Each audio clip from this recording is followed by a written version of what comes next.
Be content where you are while you pursue where you want to be.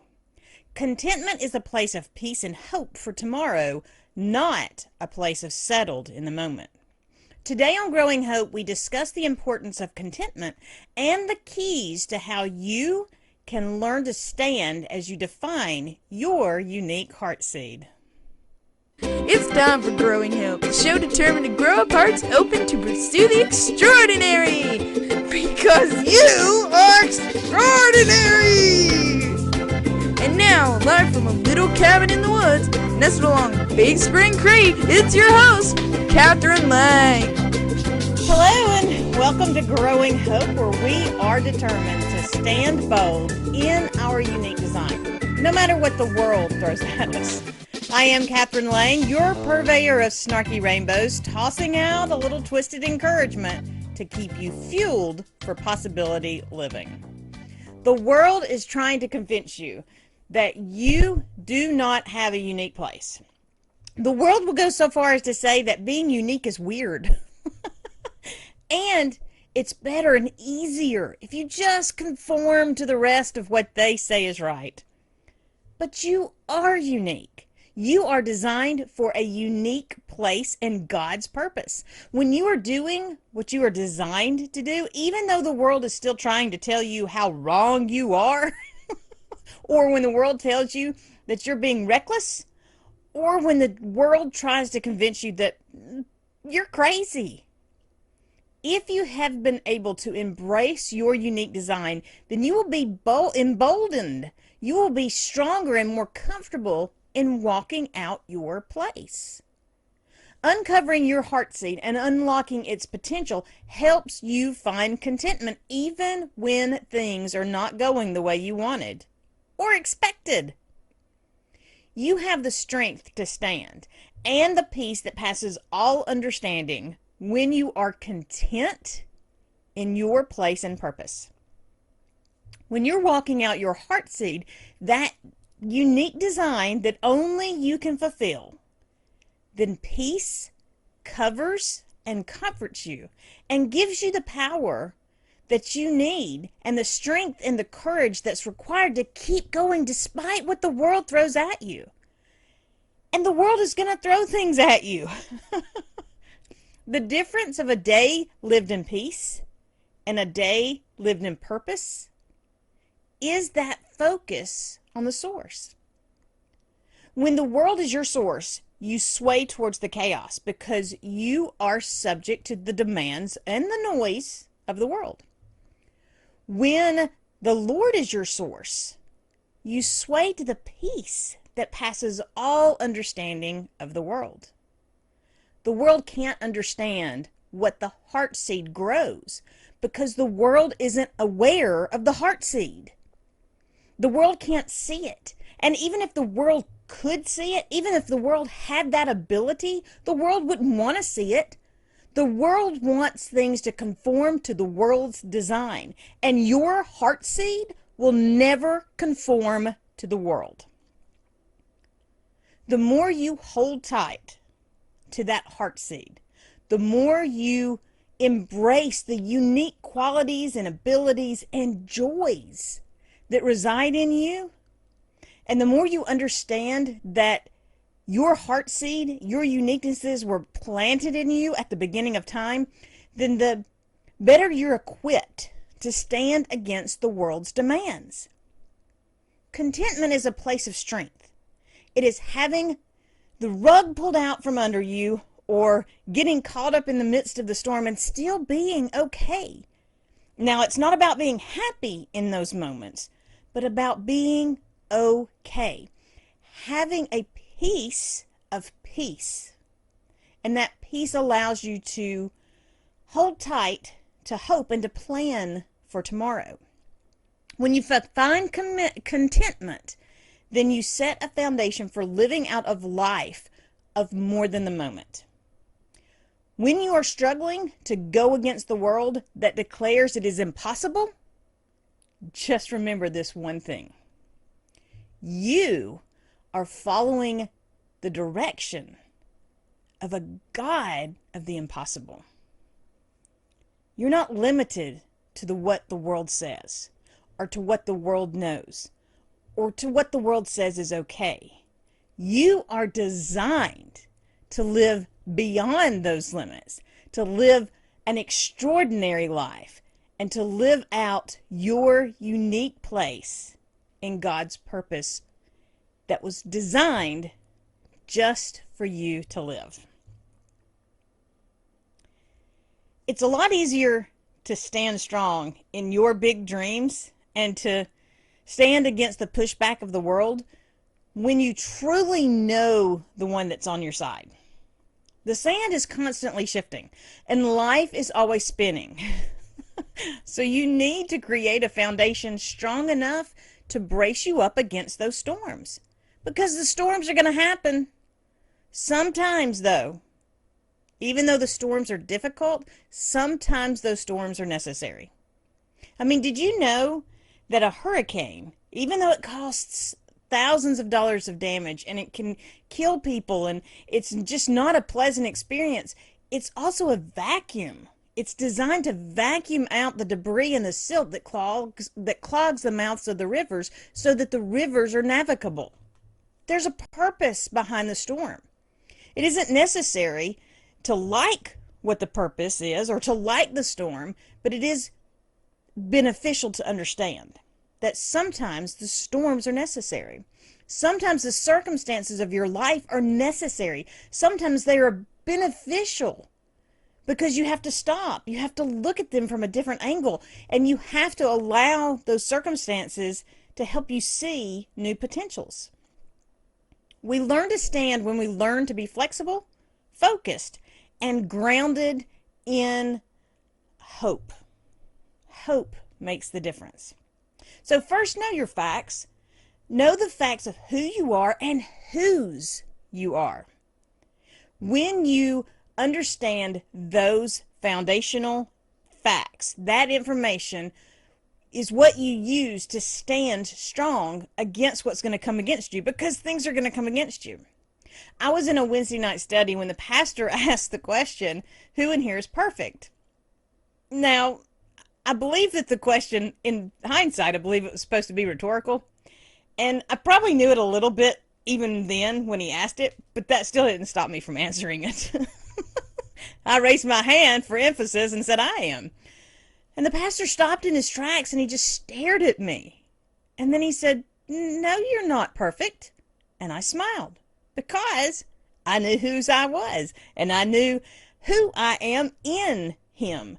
And I just said, yes, I am through the blood of Jesus. Yeah. Now, you may not be facing those types of rhetorical questions from your pastor, but you're still going to have to face down the world's demands. And sometimes they're much more intense than the stare down I received that Wednesday. Know the unique facts that define who you are and whose you are. Okay, the second thing is to believe in your focus and in your unique journey, because that's going to be essential to walking it out. You are not like anyone else, and your focus will not be like anyone else's, and that's okay. My husband and I made the choice to homeschool our boys before homeschooling was cool. As a matter of fact, I knew of just one other family in all of my life that had ever homeschooled, and that was in our entire community.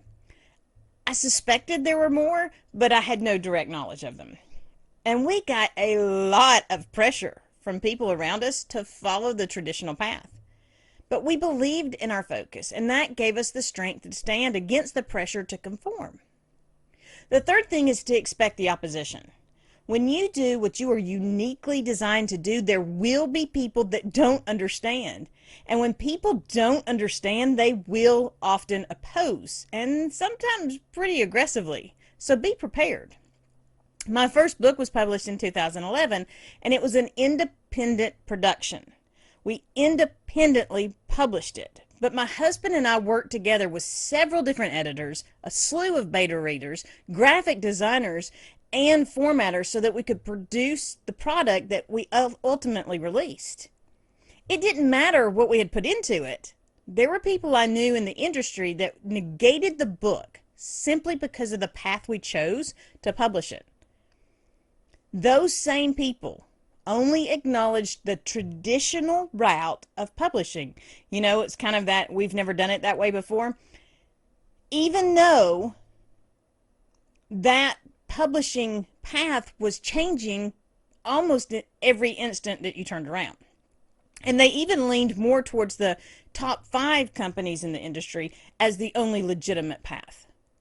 I knew how they felt, but I didn't think I was prepared for the people outside the writing community that would look at me in the same way. But they did. When folks found out I had a book published, they usually asked if it was self-published. And they usually asked, you know, kind of with a snarl, you know, self-published. Self is not the normal way of doing things, but since I never did anything normal, I don't know why people expected me to go the publishing route normally, but I digress. The point is that there was opposition to the choice I made because the choice I made was not the normal way. It was unique for me, and it was not normal for them. When you're doing your unique thing, expect opposition. 4th, build a foundation. You need somewhere to stand if you're going to stand, and you better choose a firm foundation or the shifting ground will knock you down every time. I can do this. I've come up with 101 different ideas for all sorts of amazing things, from starting a homeschool co-op to creating a wedding venue, and that was just this week. When it comes to building a firm foundation for purpose, the journey should not be based on a whim. And don't even base it on a simple aspiration. Dig into who you are. Dig into your uniqueness. Dig into the word of the person who created you, of the one that created you for this unique path. Use that to guide you to your heart seed, and let the seed be the foundation for growing up your possibility living. And finally, keep your focus so you don't lose your way. Know God, listen to God, follow God. Although it is a simple idea, it is almost always not going to be sensible to the world. When I first launched my journey into words, there were people that didn't understand. And then when my husband jumped on board in his own unique way, I'm certain his dad thought we had both lost our minds.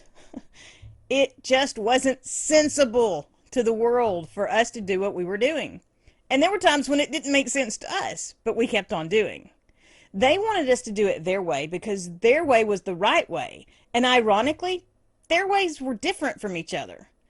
As far as they were concerned, their way was the right way, even though their way was different. But the more we invested in knowing our uniqueness, the more we invested in knowing God, the stronger we became in walking out the path that He had created uniquely for us. It is simple, but it will never make sense to the world. Peace that passes understanding creates a foundation for launching into your possibilities. Because when you are strong in that peace, then you are able to stand firm against the attacks of the world. And that peace comes from knowing your path, knowing your uniqueness. Remember, the world will always attack when you are walking out your unique design, your heart seed, your place and purpose. Because the world wants you to conform, and living unique is never conformity. Moving forward, today's challenge is to find a place of contentment and then find your way to be content as you walk. You embrace contentment when you start by accepting where you are. Things are what they are. You can't change this moment. You definitely can't change what was. So make the choice to accept it. And once it's accepted, then you can work from there.